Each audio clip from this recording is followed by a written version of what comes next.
All right, hey, welcome everybody. This is the third lecture. Quick announcement about the homework. So for the last problem where you have to choose the big O or the big omega, you do not need to show your work. Just put the check marks. Do not need to show your work. Any other questions about the homeworks? And make sure you use the templates I provided, otherwise your thing won't be graded correctly. Yeah. Yeah, so as I said, it's fine for the part where you have to draw a recursion tree. That one you can just draw by hand and scan. Everything else should be typed. Yeah.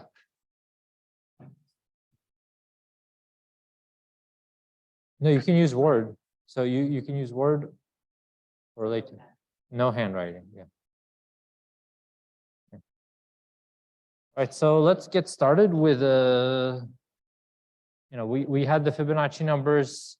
We'll continue a little bit about that, but we'll transition into fancier algorithms.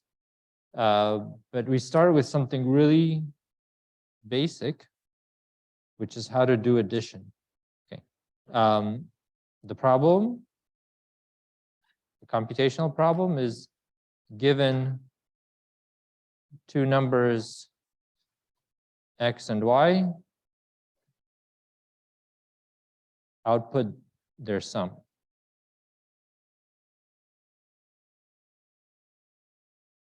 So wait a second, you might ask, haven't we just been assuming that this is a constant single operation on your computer? If x and y fit in one machine word,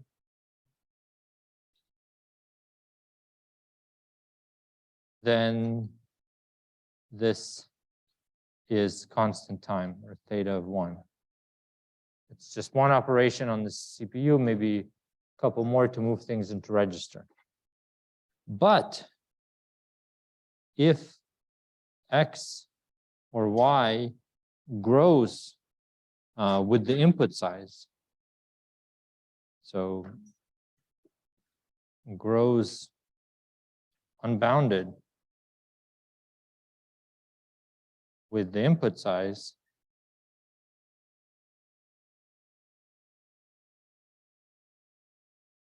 then this needs an algorithm.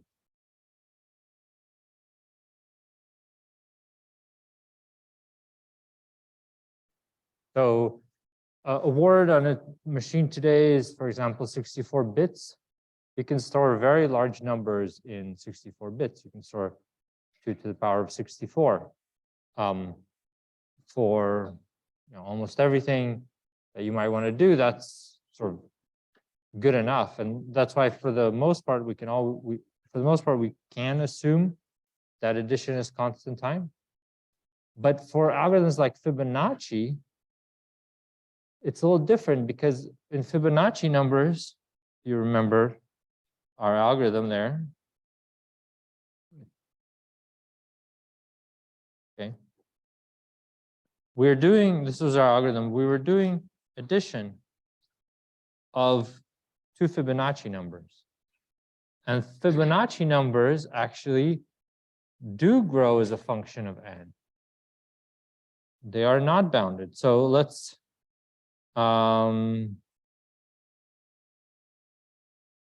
be a little more specific. Remember that the nth Fibonacci numbers is about 2 to the 0.694n. How many bits do you need to store a number this large? How many bits do you need to store 2 to the x?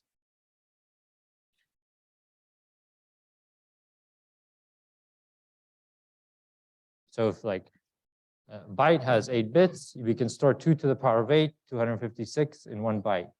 So generally, if we have x bits, you could store 2 to the power of x numbers. Or conversely, if you want to store a number that's as large as 2 to the x, you need x bits. So in the case of the Fibonacci numbers, how many bits do you need?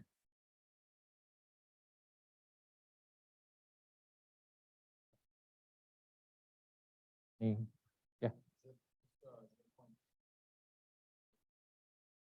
0.694 n bits. Notice this guy is a linear in n. So if we're caring about the complexity as a function of n, this is now no longer a constant that can be stored in 64 bits. So we need to think of an algorithm to do this. Well, algorithm you learned in elementary school or wherever, like 65 plus 17 is 12, so 2 carry 1, 82. Or in binary, you would do, for example, 101 plus 011, you would get 1 plus 1 is 0 carry 1. 1 plus 1 is 0 carry 1. 1 plus 1 is 0 carry 1. the same algorithm, just working with binary numbers. Okay, so this is algorithm from grade school that you were taught. And hopefully by now you've convinced yourself it is correct. By now, I mean not during this class, but over the last 18 years of your life.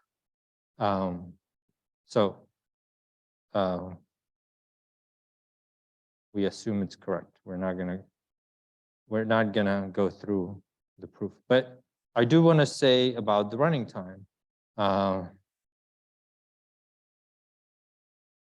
mean, so I'm not gonna write out the algorithm because it's kind of intuitive.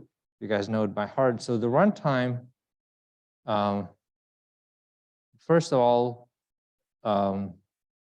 what are we going to measure it in terms? We have numbers X and Y, but we're really, let me put it here.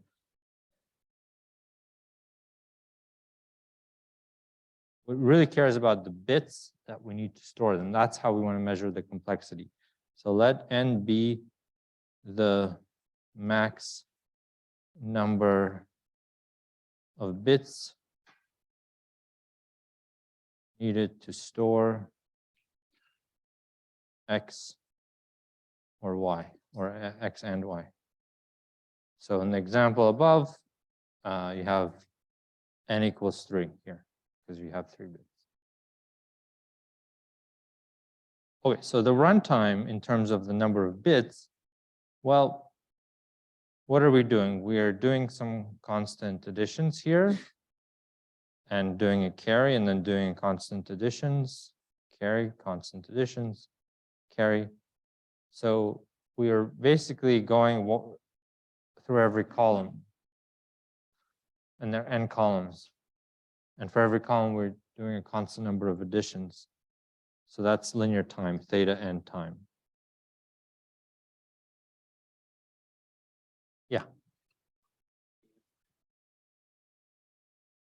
Big O time. Okay, yeah. So why is it theta and not big? Why didn't I use big O? Well, because big O of n, remember, for example, log n is big O of n, and just the number 1 is big O of n, or the number 21 is a big O of n.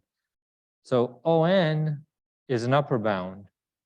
In our case, you have to go through every column. You don't just, in some really good numbers, you just stop early.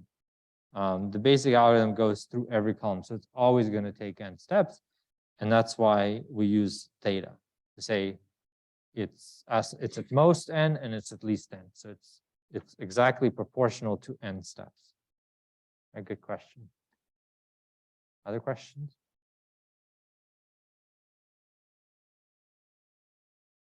So this lets me return to the Fibonacci number algorithm, Fib2, that we had a week ago. And I'm going to make a correction here. So before I said this was a constant operation. I said this was a plus, right? You do addition, and I said, okay, addition is constant time operation. Well, I didn't want to bother you in the first lecture with the complexity of the addition, but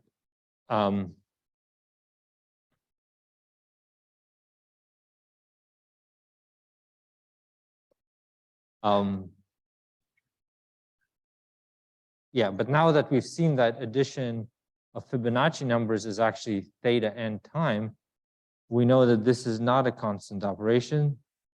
This is theta n time. So, and that's the caveat that I was talking about here. So the running time then is something different because, well, remember what we had. This was not the bottleneck. This was just a constant number of steps. But here you had a for loop iterates about n times. And inside, before you had a constant time operation. So before, that was just theta n. Now you have theta n inside the loop, and you do it n times. So the t of n is actually theta n squared. Okay. Now it's still really fast. Remember, the older algorithm was like fib1 was exponential time. So n squared or n, it's still a big improvement. But it is important to realize that this addition is not constant time when what you're adding is growing as a function of n.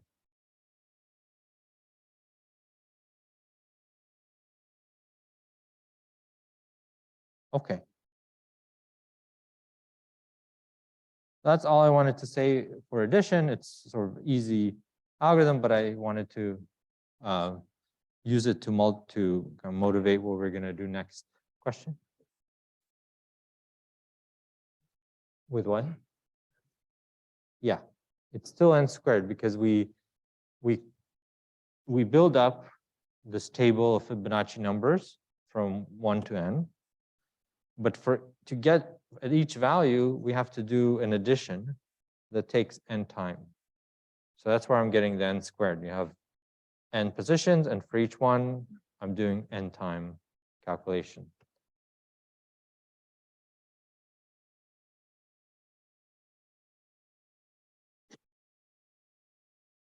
Okay, and this was, by the way, chapter 1.1.1 in your book.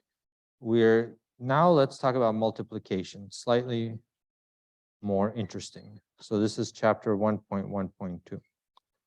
Again, you've seen multiplication algorithms, right? You've seen it in grade school. So 37 times 12. You take the 2 times 7, that's 14, or 4 carry 1. 3 times 2 is 6 plus 1, that's 7. Then we put a 0 here, and we do a 1 times 7, and a 1 times 3. 4, 4.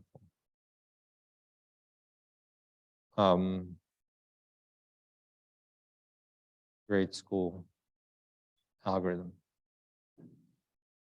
Here in binary, let's see what it looks like. It's actually a little simpler. 1, 1, 0, 1 times 1, 0, 1, 1. Now it's the same idea. The multiplications just become easier. So 1 times 1, 1, 0, 1. I don't have to go 1 by 1. If I'm multiplying by 1, I just put 1, 1, 0, 1. For the next row, I start with a shift, so with a 0, and then I look at this 1, multiplied by 1, 1, 0, 1. So I add it here. Then I got a 0.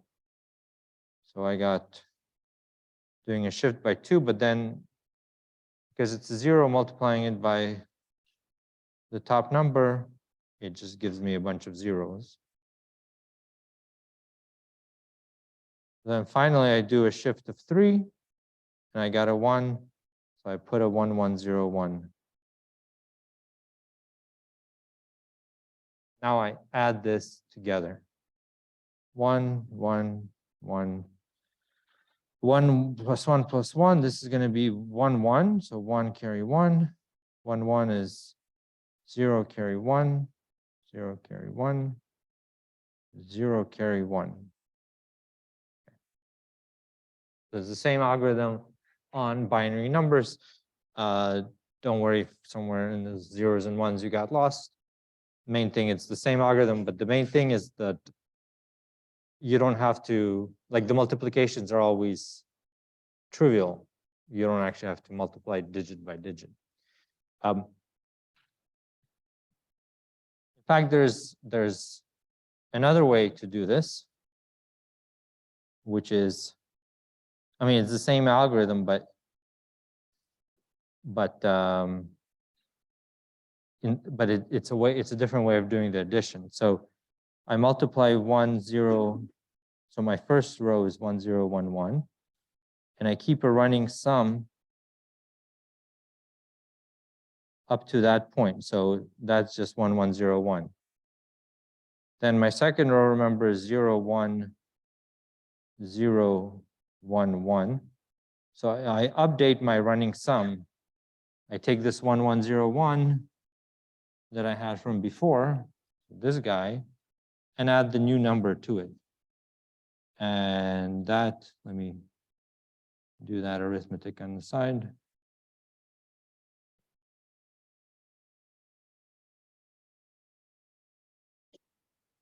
That is going to be 100111.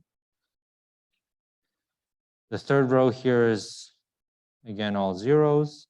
So the running sum doesn't change. And finally, I have 0001011. And so I add these together. Add these together, and I get 1001111. So again, like here, I add this, and I get that. Okay, so everyone, any questions about the algorithm? I just wrote it in a different way so that the addition, we don't do one big addition and then, but we do it as we go along.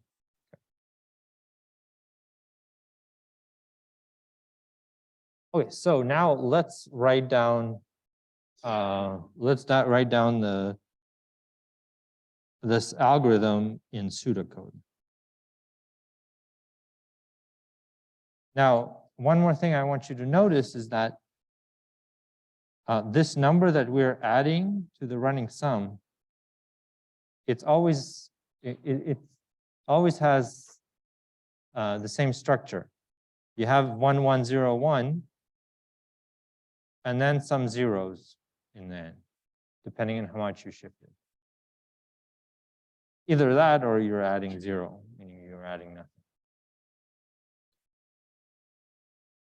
So we're going to say m equals, z equal to 0. This is the running sum.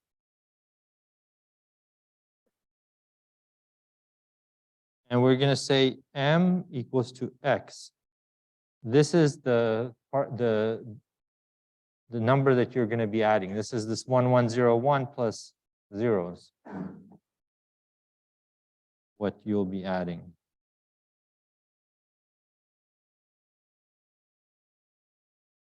Notice, so one important thing before I end the pseudocode is, again, thinking about how many bits these numbers are going to need. The running sum, how many bits is it going to need? If x and y are each n bits, if I add 2 n-bit numbers, multiply 2 n-bit numbers, what's the most amount of bits that I'm going to use? N squared? That's a very common wrong answer that everyone gives. Yeah? 2n, yes. So can you explain why 2n?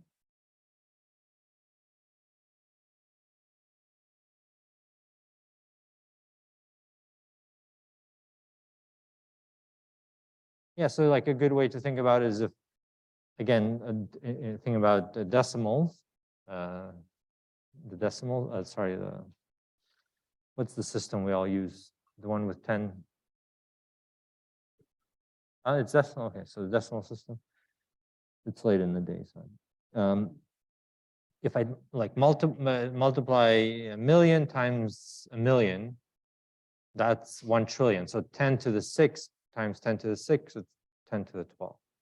So it's the same idea. You need 2n bits. The reason then people think of n squared is because you're confusing the number of bits versus the number itself. So if I multiply x by y and they're equal to each other, I get x squared, right? So that's where the square comes from. But in terms of bits, I have n bits and I'm multiplying those numbers, I get 2n bits. Okay, so we need 2n bits. We also, for m, for this part that we're going to have, it's also not longer than the running sum. So that's going to be 2n bits. Needs 2n bits. Yes, question.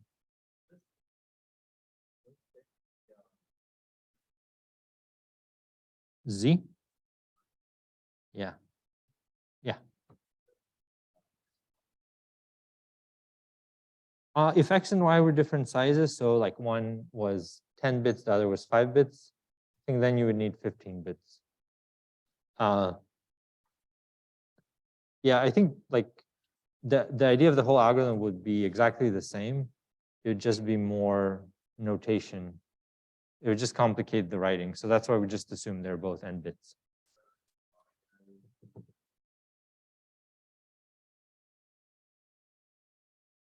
Yeah. Mm-hmm.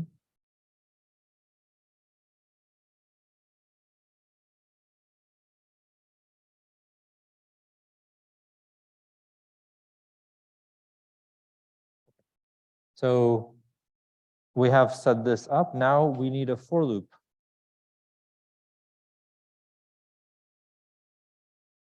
For I equals y, 1, 2, len y. Okay, because we're going, right, we're going like here, length y is 4. That's n bits. So we're going column by column, right? And what do we do in each column? We check, sorry, in each iteration, we check this value if it's 1 or 0. So when I equals 1, we don't want to check position 0, 1. We don't want to check position 1. We want to check the last one. So the loop is going to kind of take us backwards. I equals 1 will be here, I equals 2 here, and so on. So that's why we're going to be looking at y, length y minus I. So when, for example, at the very end, length y, I equals to length y, and then we're looking at y0 for this guy.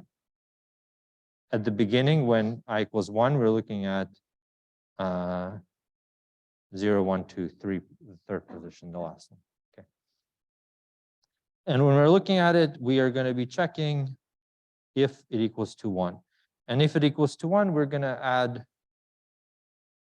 to our running sum the value m, which we by this point we'll have ready.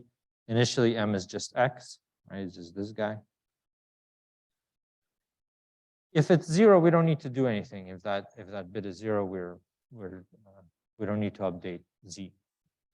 Now we need to update m. So updating m is just shifting it left by 1, and then we're ready for the next iteration. So right here, m equals to left shift m by 1. Okay. By the way, in terms of like numbers, what does it mean to left shift a binary number by 1?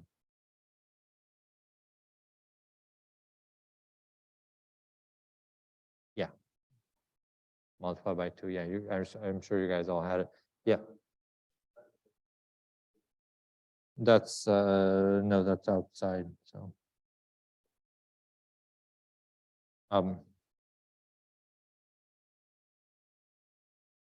yeah, and that's actually it. So at the end, we return z, our running sum. Yeah. So this is equivalent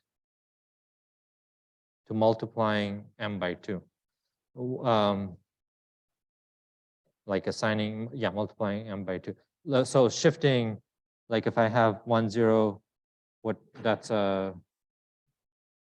what number is that? That's 2? No, yeah, 2 in decimal. So if I shift left by 1, oops, it's the same as multiplying 2 by 2, so 4. Right. So that's all I'm trying to say, is that I'm just trying to point out that it's equivalent of just multiplying m by 2. Okay, so how many of you feel like the intuition of why this algorithm is correct?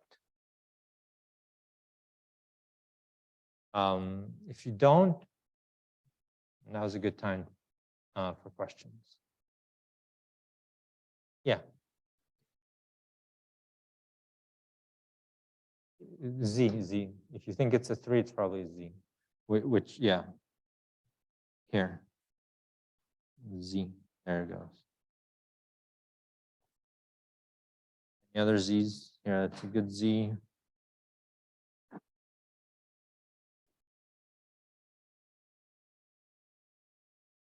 Okay.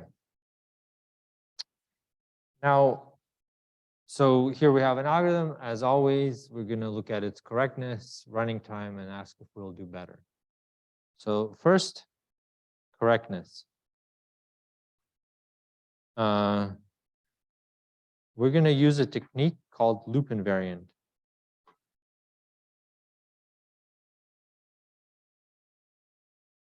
Because how do you prove that an algorithm like this is correct? It's one thing to kind of get an intuition of why it's correct, but your intuition could be wrong. So how do you formally write down a proof of this kind of algorithm? Notice that this is not a recursive algorithm. This is an iterative algorithm. The loop invariant proof is a way to prove the correctness of iterative algorithms. Question?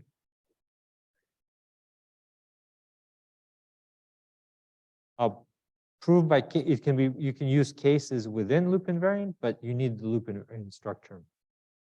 Other questions?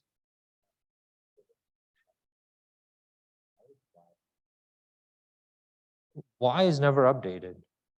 So, so this is X, and Y refers to this guy. So those are just inputs; they're not updated. What we're updating is the running sum, the Z, and this part that we're always adding to the running sum, that's the M.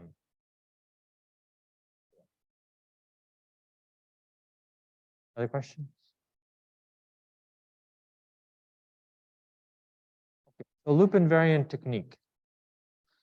It's going to have several parts. So the first component is to state a loop invariant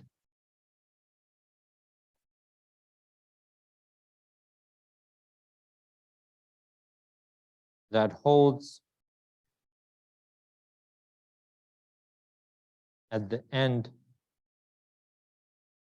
of each iteration.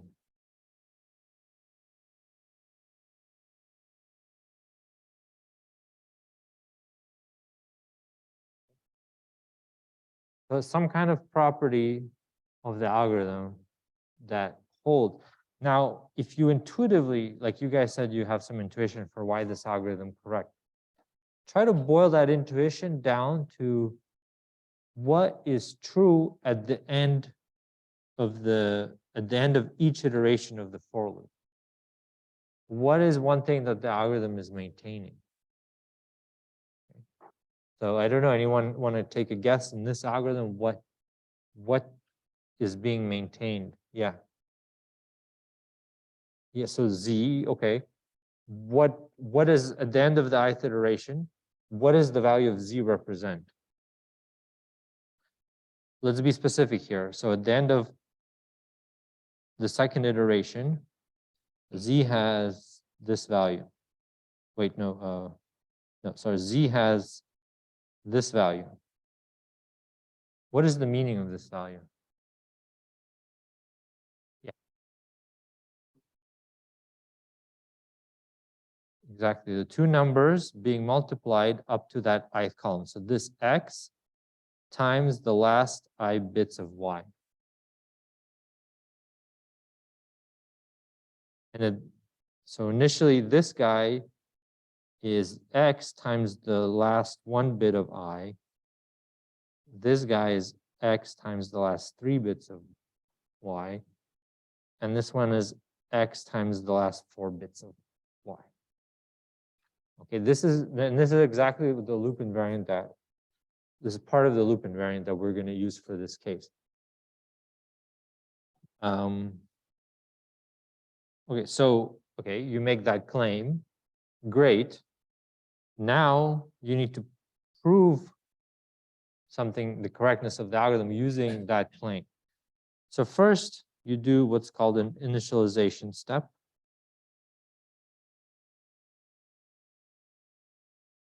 Prove that loop invariant holds at the start of a loop, or the start of prior to the first iteration. So at the very beginning. Next step is maintenance.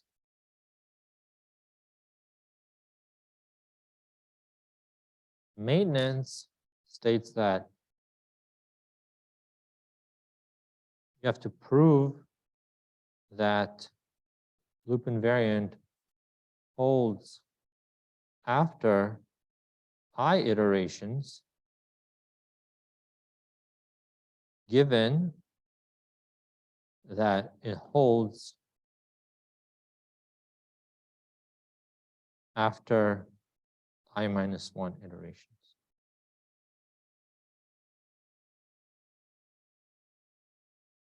Does this look familiar to you guys? Does this remind you of any of other proof structure that you've used? Yes, induction, strong induction. So up to this point, it's very similar to induction. Okay. The loop invariant is like the induction hypothesis. Initialization is like that base case. And maintenance is like the induction stuff. Okay. So yeah, very similar. The difference, the main thing with the loop invariant, the way it's different from just regular induction is that you need a final step called termination. So why do you need a final step? Well, here's a loop invariant. Z after ith iteration is more than 0, more than or equal to 0. Okay, so I can come with that loop invariant. Z is more than or equal to 0 after the ith iteration. Is it true? Is that statement true? Yes. I can prove the initialization. I can prove the maintenance. But does it help me prove that the algorithm is correct? No, it's like it's a meaningless statement, right? I mean, it's not, it has no connection to the fact that the algorithm is correct. So it's not enough to just have those 3 steps. We need some connection to say that if the loop invariant holds at the end, then the algorithm is correct. And that's what termination is. If loop invariant holds at the, whoa. Okay.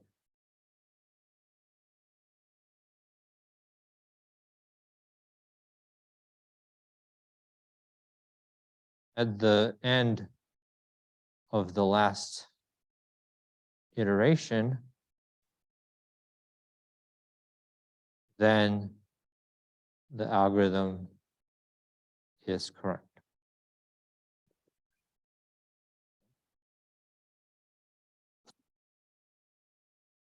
So one announcement, termination does not mean to show that the algorithm terminates. Right? If I ask a loop invariant question on an exam, there's always a number of students that say, yes, the algorithm terminates because it's a for loop and at the end it's done. And that's not what termination is about.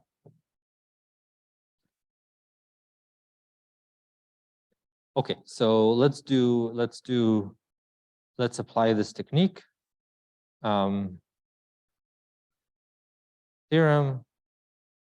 mult xy is equal to x times y. So mult function does what the name suggests it does, which is to multiply 2 numbers. So proof, we use the loop invariant technique. So we're going to have 4 parts. The first part is the loop invariant. Now, we need some notation to help us along. So we're going to be talking about the value of z after I iteration, or the value of m after I minus 1 iteration. It's good to have notation for this, not just in this particular algorithm, but anytime you use loop invariant, it always helps to look at the variables like z and say, give them a subscript zi, which is value of z after I iterations, right? And then you can say zi minus 1. Same thing for all your variables. So mi is value of m after I iterations. Another thing that will be useful is we're often talking about the last I bits of y. So we'll have a notation for that. The last I bits of y. And by convention, we'll write that last y0 equals to 0. So the last 0 bits of y are always 0.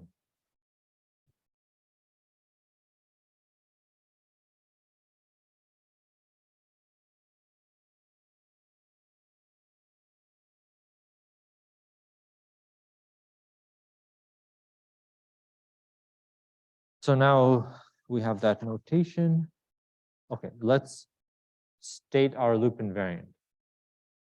Our loop invariant, you guys, someone said it well, that zi is equal to x times the last I bits of y.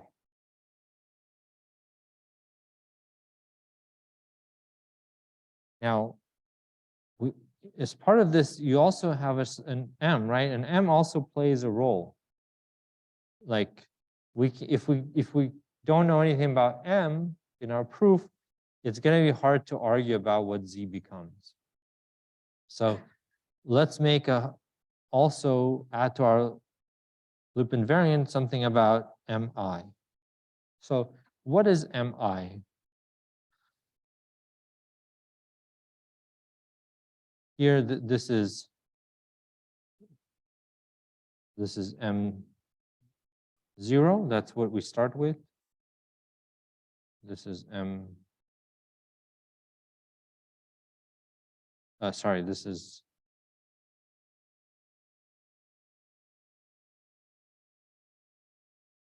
this is m0. This is m1. This is m2, and this is m3. So we have, it starts with x, and then every time we shift left or we multiply it by 2.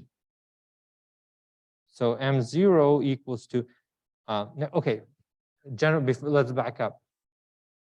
This is a common question, how do you come up with the loop invariant? Like, where do you all of a sudden think about this? Well, you can either look at this here and see what happens to m every time, and then sort of guess what the formula is. But sometimes you don't see that formula, right? You're still lost. So then it really helps to just write down what the value is. So m0 is x. What happens if after m1? Well, you multiply it by 2, so 2x. m2, after the next iteration, you multiply that again by 2. So you get 2 times x. This again. Okay. And then you again multiply the whole thing by 2. Okay, so once you start writing it out, you hopefully see a pattern. Any guesses how what is mi? Yeah. 2 to the power of I times x. Yeah. So x 2 to the power of I. So that's the amount of 2's that you put in there is I2's. Okay. Well, that's our first part of the loop invariant. Proof is to state the actual loop invariant. Now we prove initialization. So what we need to show is that at the start of the for loop, so before any iterations, m is equal to m0. So m0 here is x 2 to the 0 or x. And z is equal to what the loop invariant says it should be, z0, which is x times the last y0, which is just 0. Okay. And so that's what we need to see. So let's see if we even number our lines. Well, look at lines 1 and 2. That's exactly what z and m are set to. So this is what lines 1 and 2 set m and z. Okay, so that's done. That was an easy one.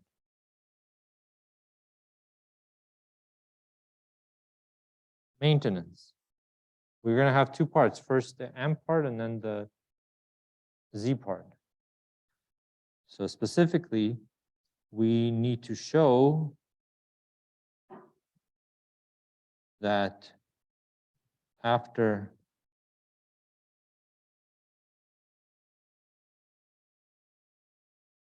I iterations,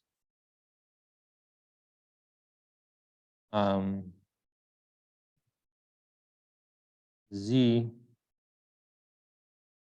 has the value, well,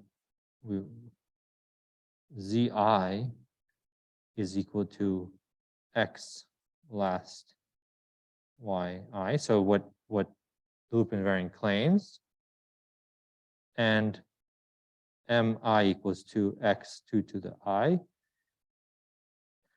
given that after I minus 1 iterations, z I minus 1 equals 2. So now we plug in inductive steps. So what is zi minus 1? X times last y I minus 1, and m I minus 1 equals to x2 to the I minus 1. Okay, very similar structure to an induction. I mean, it is, this part of it is an induction proof.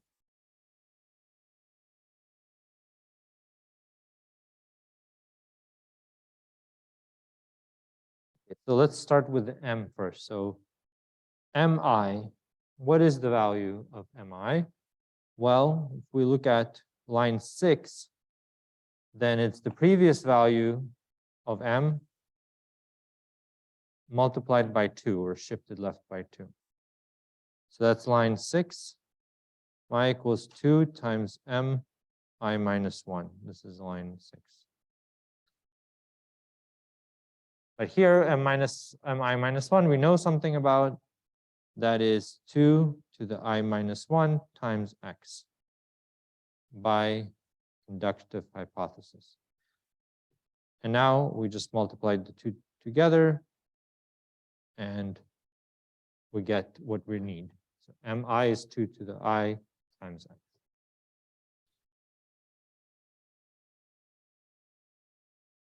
What about z to the I? Sorry, zi. So what happens to zi is this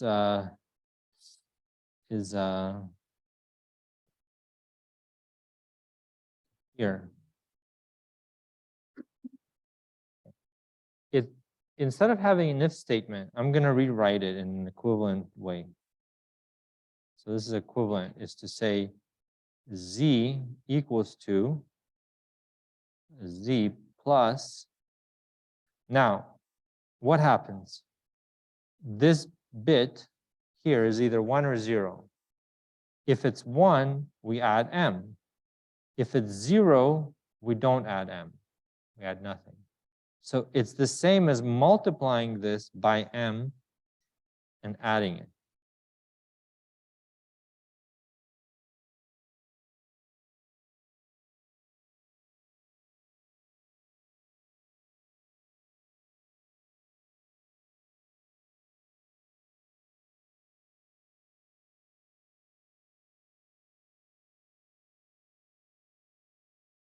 You can double check that if this is 1, then z is equal to z plus m. So same as here. When this is 0, then z is equal to 0, z, which is exactly, doing nothing, which is what happens here if our bit is 0. So that kind of formulation is going to help us here. So I'm going to rewrite zi as zi minus 1 plus m times y ln y minus I. Now, which m is this?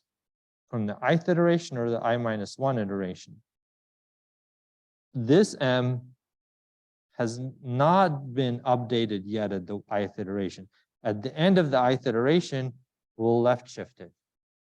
So when we use this m, it's from the previous iteration. This is mi minus 1.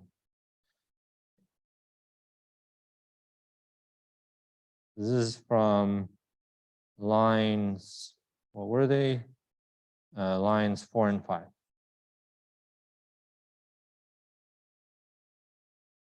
Now we can apply induction. So zi minus 1 is equal to, we have that here.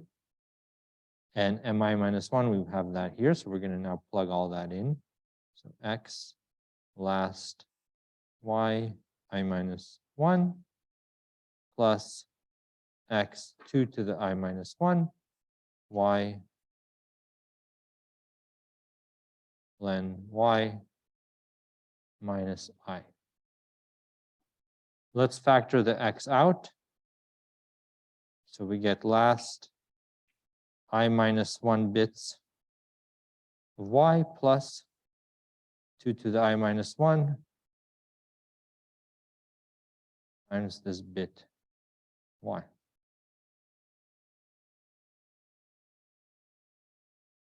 Now I'm going to claim, and I'll explain in a second, that this whole thing is just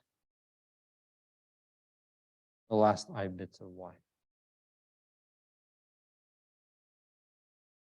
I'm going to explain why I think all of this is just last I bits of y. The idea is any number like 2,342, I can write it as 2 to the 1,000 times 1,000 plus 342. Or so put it.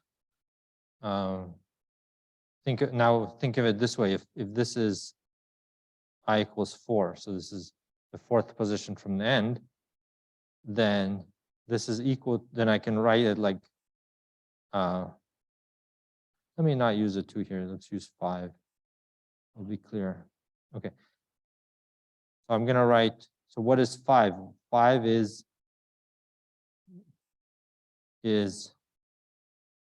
the bit from the length y minus I. The length y here is, this is y, is 4 bits. So minus I equals 4, we get to the 0th bit. So yeah, that's what 5 is there. Times, now what's 1,000? It's 10 to the power of I minus 1.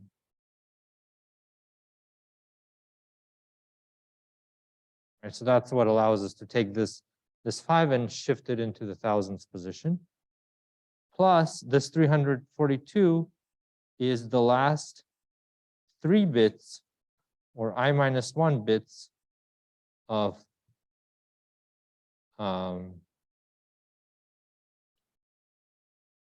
y. And now hopefully you can see the similarity that it's the same formula.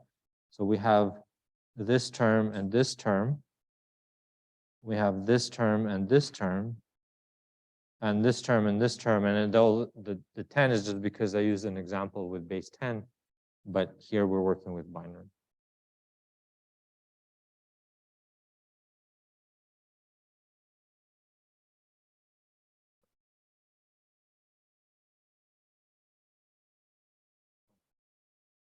So this proves the maintenance, because our goal was to show that in maintenance was to show this and this, which we've done. Here's M. And for Zi, we need to show X times last I bits of Y, which is what we've shown. Now we need the final step, which is determination. Termination. We need to show that if loop invariant holds at the end of the last iteration,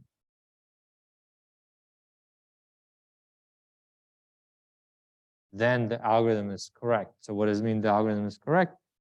That mult x y is equal to x times y. Okay, so what is it? Okay, what this loop invariant gives us zi in terms of I. We need to figure out what is I at the end of the iteration, at the end of the last iteration. Well, it's just len y. That's when the algorithm ends. The for loop, the final step is the last iteration is I equal to len y. Okay, so now we can apply the loop invariant. By loop invariant, we have that z len y equals to x times last I bits of y, which is just len y. We're plugging this in for the value of I. And this is, of course, the last y, the last length y bits of y is just y. This is x times y. Loop invariant also gives that m length y is equal to 2 to the length y times x. But we don't need this at this point. We don't need it at this point. So I'm going to write it here just to show that you can get this. This is what loop invariant involves. But at this point, we have all we need by looking at z. There's one more step that we got to finish. We need to say something about what the algorithm returns. So line 7, it returns z. So this is the final piece that we actually return z. Line 7, we return z, which is x times y. That's the end of the proof.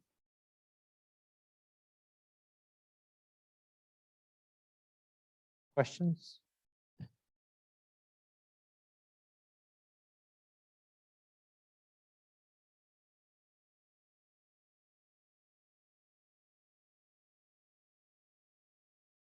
Oh, yeah, good question. So the question is both zi and mi loop invariants? I guess you could say that. I would say also that the loop invariant is the joint statement that zi equals so-and-so and mi equals so-and-so. So you could think of it all as just one loop invariant, or you could think of it as two, but it doesn't matter. We needed both to prove it. Yeah, and that's a great point. Like we don't need it here. But what if we didn't have it as part of the loop invariant? Well, then we wouldn't be able to prove here. We needed to plug this guy in. When we had the mi, we needed to know what that value is. So we needed to have that for the proof, to prove the zi. This is a general fact about induction, is that sometimes in order to prove some statement using induction, your induction hypothesis needs to be actually stronger, needs to be more than just that statement that you need to prove. I think here is a good example. You need, in the end, you only need, for determination, you only need the ZI. That's the only thing you need. But to prove the ZI, you need the loop invariant to also include MI.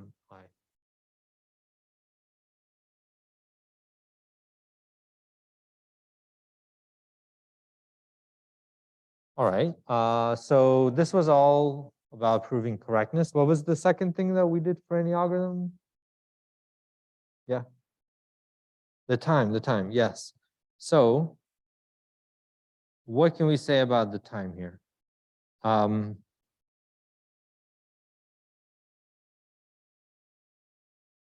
Okay, so this step, now you might think this is constant time, but really if you're initiating 2n bits, then this, I mean, this is really, it's the m, it's not an int or it's some kind of variable. It's actually a bit array. It's an array of bits of size 2n. So you need theta n time to initialize that, right? Just to copy m over into that space for m. Then here you have n iterations. And inside the iterations, what do we have? Well, we have our addition. Remember, addition is theta n. In particular, in this case, we can't assume that, we're not assuming that z is constant number of bits. We're explicitly saying that n is the number of bits needed for x. And z, we know then can be, well, is at least x bits. Excuse me, at least n bits. Right, so now that we're analyzing in terms of n, we need to analyze also the addition in terms of n. So this is theta n. The addition is linear time. And the left shift is also theta n. So the left, like to take n bits or 2n bits and to shift them all by 1, that means you're copying over all the bits one by one. So this, the inside of the for loop is theta n time. And that gives a very simple time for the algorithm, which is what dominates is you have n iterations of theta n inside each iteration. So that's theta n squared.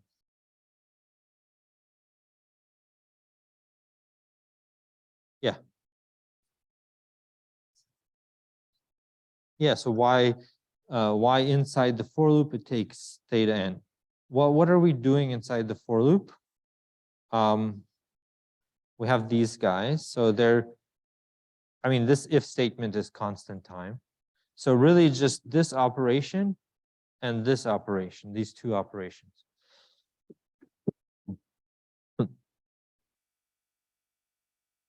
This operation, we just saw that addition takes linear time, theta n time, right? We just saw that.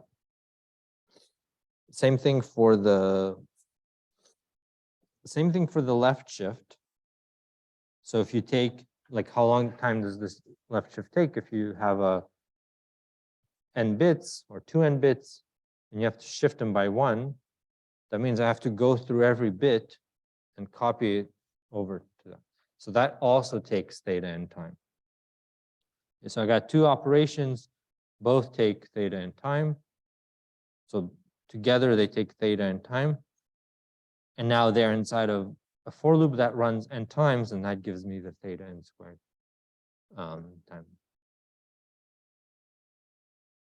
Yeah.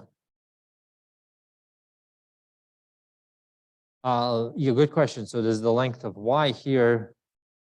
Wouldn't it take the whole, like, wouldn't you have to check how long it is to, wouldn't you have to go through y to get that? True, but you can do that once in advance. So I can do that in the beginning. Outside of the for loop, like here, I can check what the length of the y is. Huh?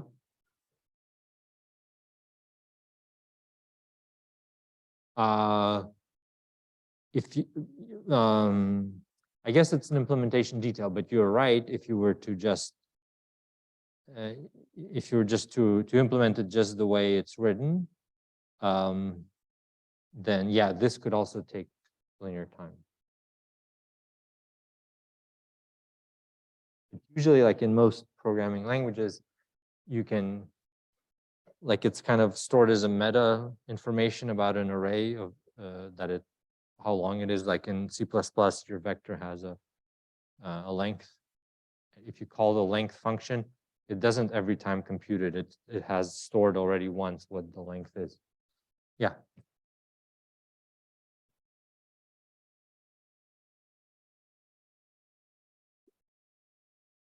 Yeah, so, well, yeah, so you could write T of n equals to, and this, take into account that this here, you also have theta n. So T of n equals theta n plus theta n squared, the second part of the loop. But we already saw from the analysis last lecture that this is just theta n squared. So I guess I just skipped that.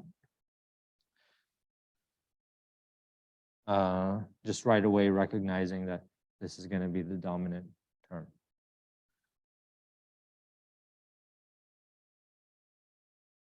Okay, so what was the last thing we asked about any algorithm that we present? Correctness, running time, and improvement. Can we do better? How many of you think we can do better than n squared for multiplication? Wow, you guys are a pessimistic bunch. How many think that n squared is the best we can do? How many think that it's an open problem? We don't even know if we can do better or not. All right. Stay tuned for the answer. You'll get it next. We'll start today and you'll get it next lecture. Oh, well, no, I'm supposed to tell you that we can do better already. So, okay, so yeah, faster. This title gives it away, faster multiplication algorithm. Oh, okay, fine, I'll give away the answer. We're gonna show a faster multiplication algorithm. It's still an open problem of if it can be even faster than what we know today, up to date. So it's kind of there's something faster, but it's not, we don't know if it's the fastest or not. Okay. The idea is to come up with a recursive algorithm, and something we're going to call divide and conquer, but we'll see a lot of these algorithms, but we'll come back to what I mean by that later. For now, I just want to present the algorithm. So X, let's divide it into two parts, the left part, XL, and the right part, XR. So for example, if X equals to 1, 0, 1, 1, 0, 0, 1, then we can say XL equals to 1, 0, 1, 1, and XR equals to 0, 0, 0, 1, right? So put it like that. Same thing for Y. YL and YR.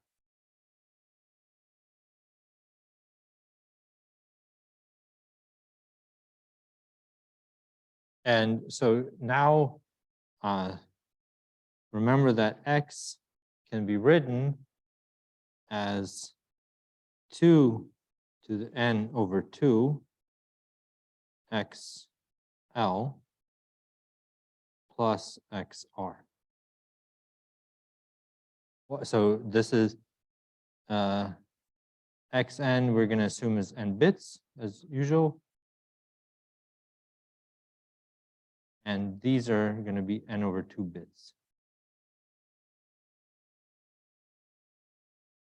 So yeah, so it's the same idea as we previously touched upon, that you take x right and add to it xl, but you have to shift xl. So you have to multiply by 2 to the n-half to shift it n-half bits in. You can see it with this example that x equals 2. 2 here to the n-half, it's 4/2 times xl, 1011 plus 0001, which is 2 squared, which is 4 times 1011 plus 001. Multiplying something by 4 is the same thing as shifting it. Excuse me. N here is 8, right? There are 8 bits in x. So 2 to the 8/2 is 2 to the 4. Multiply something by 2 to the 4 is the same as shifting it left 4 bits. So 1011 shifted left 4 bits plus 001 equals 2, 1011, 0001.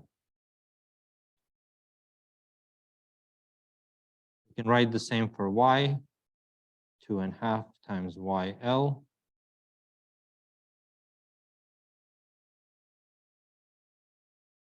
YL plus YR. Now, let's try to multiply them together. So let's let P1 be XL times YL and P2 equals to XR times YR. Can we express X as a function of these multiplications? And now if you get the idea, we're heading for a recursive algorithm, because if we write an algorithm for multiplying n-bit numbers, each of these now XL and XR are n/2 bits. So we can call it recursively. We can call the algorithm recursively on those multiplications. Okay, so let's see where we can get to. X times y. Yeah, x times y is equal to, let's put it in here, 2n/2 XL plus XR times 2n/2 YL plus YR. Now let's bring the terms together, 2n/2 times 2n/2 times XL YL plus 2n/2 XL YL plus 2n/2 XRYL plus XRYR. This is 2 to the n. This is P1 plus, let's factor 2 to the n-half out.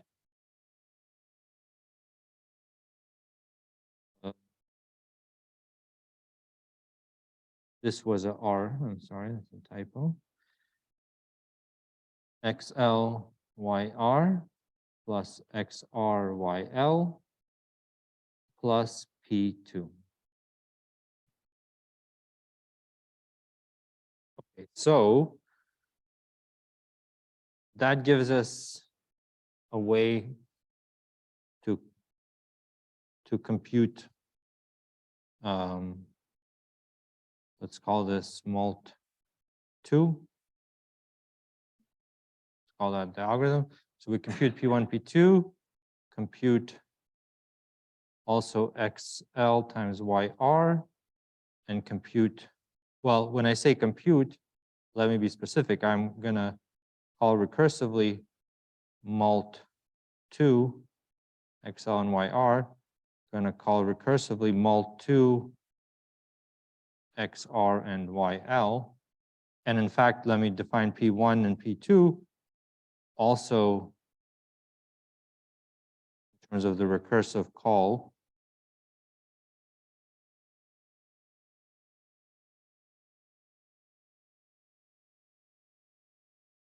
XR, YR. And then the algorithm would combine these according to formula above.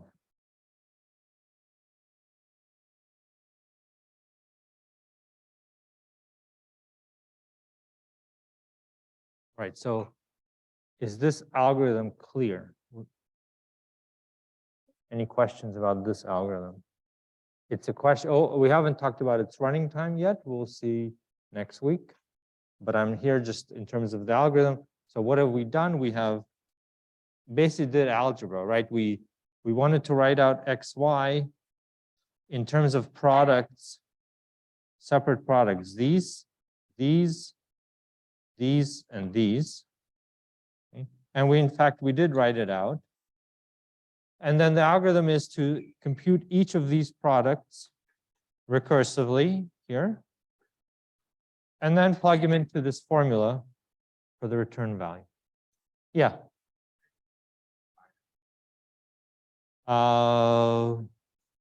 No, because this would just become a 10 in decimal. Yeah, so it's not necessarily just binary. Other questions? Okay, that's it. Thank you, guys.